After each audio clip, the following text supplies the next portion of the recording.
Assalamu alaikum wa rahmatullahi wa barakatuh, and welcome to Spotlight, a new show where we shine the light on current affairs relevant to the Australian Muslim community. On the show today, we discuss the recent reports of former Labour Party official Matthew Gardiner travelling overseas to involve himself in the fight against ISIS. We'll speak to the Australian Federal Police Commander of Counter-Terrorism Brian McDonald, and later speak with Dr. Yassir Morsi on the story's portrayal in the media. But first, the report on the matter by Harun. Matthew Gardiner is a former prominent Labour member known for his strong ties to the union movement in the Northern Territory.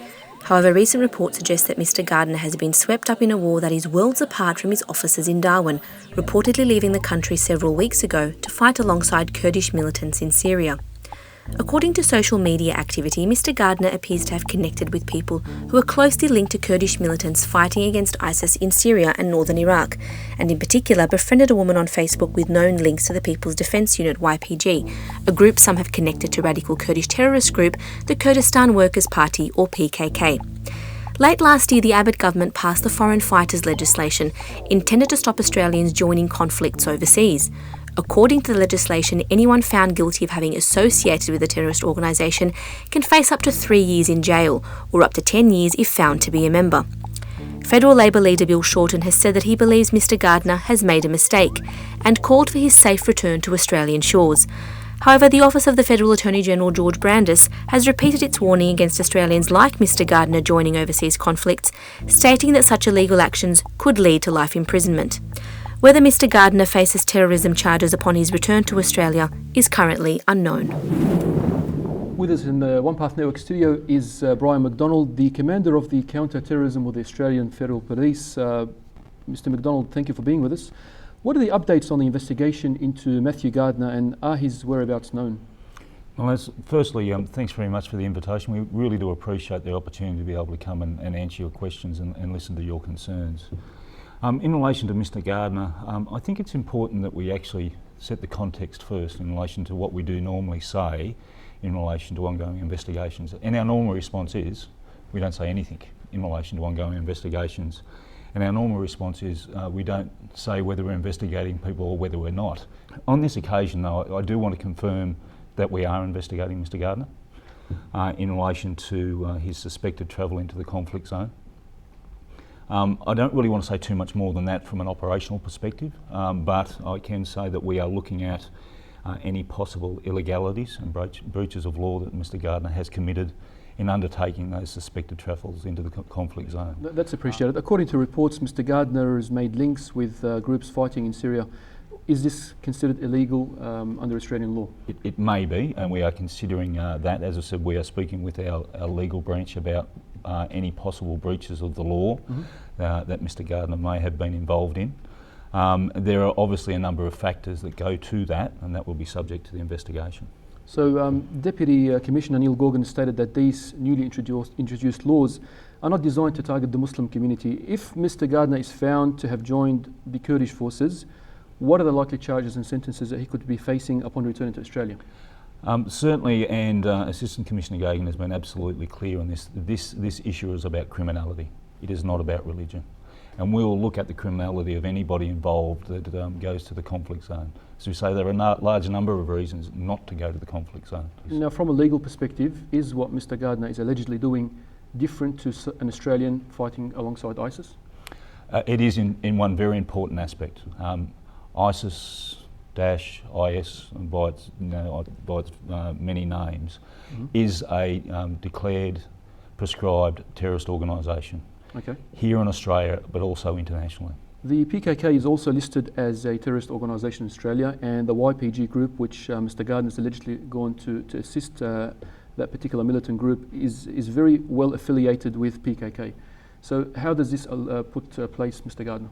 Again, that would be one of the considerations that we would look at, whether in fact he is associating with elements of the PKK. And if he is? As I said, they will be part of our considerations of the investigation that we would undertake. And now the affiliates of Australians who have travelled to join conflict overseas have been investigated for their associations. Should we expect similar investigations into the affiliates of Mr Gardiner? For example, should we expect to see some raids very soon? Again, I won't go to the details of our investigation, but it will use the full scope of the powers that have been made available to us in relation to the investigation of Mr Gardiner, as we do with others. Fantastic. Now, Mr Gardiner is a prominent member of a prominent member of the Labour Party, and he's also claimed to have 10 years of military experience, and he's now allegedly joined the conflict overseas. Is this a matter of concern to the AFP? People going into the conflict zone is a matter of concern to the AFP, to the Australian government. There are reports of that the groups fighting against ISIS are recruiting Australians and Europeans. And are there any ongoing investigations into this, and how does this change the current situation? I'm unaware of any sort of recruitment program in relation to people fighting with the Kurdish authorities. So yesterday the ABC released an article where they quoted a Kurdish recruiter with CNN saying that he's had ex-military come from Eastern Europe, Western Europe, Canada, United States and Australia. And this was last year. So Mr Gardiner doesn't seem to be the first case to have gone along to fight along the Kurdish forces. Again, Mr Gardiner is the first one that we are aware of. If we become aware of other people undertaking that type of activity, they will be subject to investigation as well. And will we see Australians suspected of joining the fight against ISIS placed on watch lists, detained at airports, etc.? Where you speak about being involved in the fight against ISIS, that's a very broad term. Australian troops are involved in the battle against ISIS, so I can't answer such a broad question in that way. Now, we are constantly reminded of the number of Australians that have gone along to fight alongside ISIS. Is there any numbers that you know of as Australian Federal Police of those fighting against ISIS, and why isn't there a focus on these numbers? As I said before, people that are fighting with ISIS, and let's say they're fighting with ISIS, not alongside, they are members of ISIS. They are fighting with a prescribed terrorist organisation. So we speak okay? That are undertaking some of the worst atrocities we have seen in modern times. They are killing women and children, they are beheading people, they are killing members of their own group that want to leave and come back home. By any measure, that has got to pay some level of priority in the things that not only the AFP do, but the Australian government, that the coalition of not just Western countries, countries around the world, paying attention in relation to this issue. And I don't think that then stacks up against some other issues that are there. We really do need to say that people that fight with ISIS are fighting with, as I say, a terrible group of people that are undertaking atrocities, and not just against Western interests. This is, Muslims killing Muslims. Now, you've mentioned people wanting to return are being killed back with ISIS. Should an Australian be fighting alongside ISIS at the moment, or with ISIS, wanting to return home, and he's seen the situation with ISIS, he doesn't like it, and he's ran away? What's the situation for him when he comes back home? Which certainly, again, we would look at that, but we would want to work with the community. We need to look at the illegalities. We need to balance the needs for national security, because we need to be honest here. These people, if they've been fighting with ISIS, have been exposed to some really terrible things, and that's got to have an impact upon them and the way that they interact back into the community. But we want to work with the community to be able to make a safe place, not only for the individuals, but also for Australia more broadly. So as I said, do you see ISIS as the only threat? What about radicalised people that come back who are fighting against ISIS? Yeah, absolutely, and they would be of a concern for us as well. And they'll be treated in the same way exactly, according to the Australian law? If they have breached Australian law, certainly we'll have a look at the illegalities and undertake that investigation. The question I want to ask you at the moment is, there are reports that the people fighting against ISIS are recruiting Australians and Westerners, and I've quoted someone, Mr Matson, who was a Kurdish recruiter. Is there any ongoing investigations, and how does this change the situation for the AFP? As I said before, I've confirmed that we're having a look at Mr Gardiner. He is the one that we had received. What about recruiters specifically? If we receive information in relation to recruiters, we'll certainly look at those people as well. And they would be treated exactly the same way as someone that's recruiting for ISIS? Yes, we'll have a look at the illegality, but I've already made that distinction, is that IS- is a prescribed terrorist group.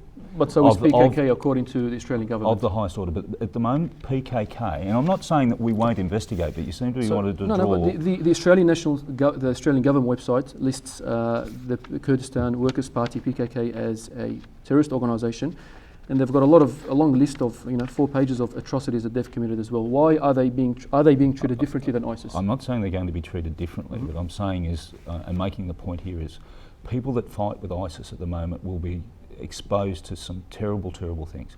People that go over and fight with the Peshmerga will also be exposed to terrible things. And if we have an understanding or receive information in relation to illegalities, we'll look at those on an equal basis. How about someone going against the Assad regime? Again, anybody that goes into the Syrian conflict is breaching Australian law. You can't fight for either side. You can't fight. I think you've made that pretty clear. Commander Brian McDonald, Commander of Counter-Terrorism, thank you for being with us for this OnePath Network show. Malaz, thanks very much. Thanks for the opportunity. Thank you very much. Joining me from Melbourne is Dr. Yassir Morsi, who is a research fellow at the Centre for Muslim and Non-Muslim Understanding at the University of South Australia. Dr. Morsi, assalamu alaikum wa rahmatullahi wa barakatuh. Wa alaikum assalam wa rahmatullahi wa barakatuh. Thanks for having me. How do you feel Mr. Gardiner's story was covered by media in comparison to stories of Muslims who've travelled to conflict zones?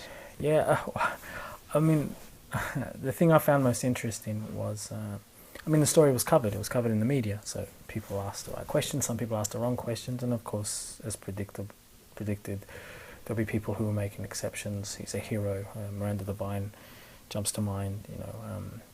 He's on our side. He's fighting the bad guys. Kind of that simplistic worldview and so forth. That was always going to happen.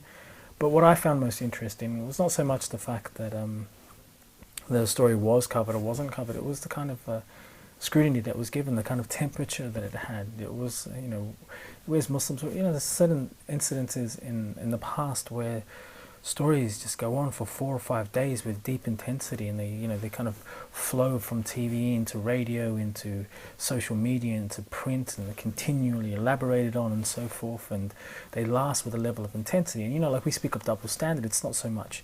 And I guess the double standard's also in the kind of different degrees of temperatures that are, and scrutinies that are inflicted on certain groups of people, depending on who you are, and in this case, what religion you come from, or the suspicion about where your loyalties are at, and your sense of universality. Do you have the right ethic, the right justice, and so forth? Thanks for that. Now, AFP Commander of Counter-Terrorism, Brian McDonald, was with us here in the studio, and he made it quite clear that there is no distinction in the application of law upon Australians fighting abroad, regardless which side they're on.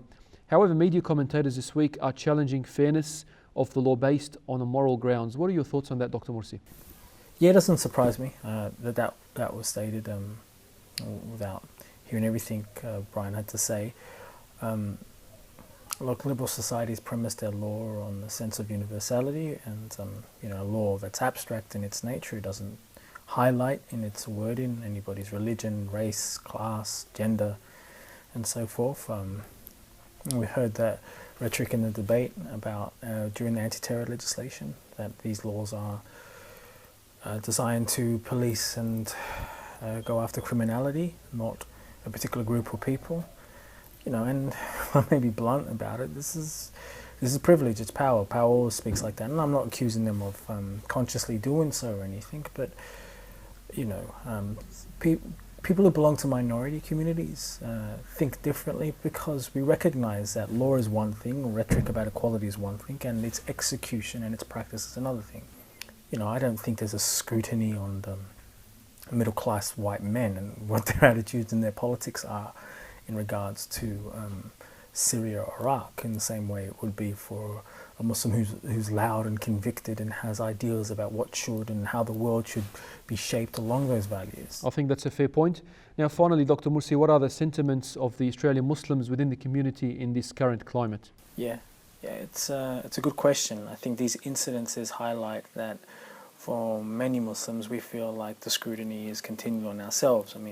So much of our entry into the public discussion, so much of that public discussion is shaped by questions about terrorism, radicalization, people joining ISIS, integration, who we are as Australians, how well adapted we are to being Australians, our locality, loyalty, etc., and on and on and on. And within that debate, there's a sense of defensive where you'll constantly have to overcome stereotypes, misrepresentations, hurdles, and there's so much you can say when the debate is continually framed in ways that are negative. And it does breed a sense of frustration and suffocation about what you can say. And when these incidents happen, you can point to other things. Well, where's the scrutiny here? Where are the continual, media interruptions into daily lives to find out what's going on here? And I think the part of that frustration is that sense of exceptionalism, that sense of double standards, and it's difficult. It's hard to put your finger on a single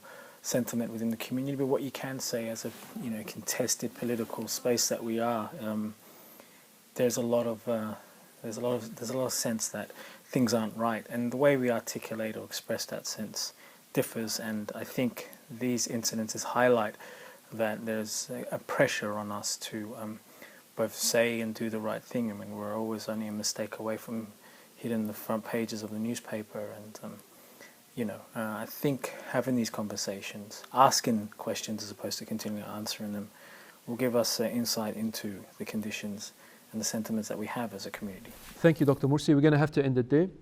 Thank you, Jazakallah Khair, for being with us. That was Dr. Yassir Morsi, a research fellow at the Research Centre for Muslim and Non-Muslim Understanding at the University of South Australia.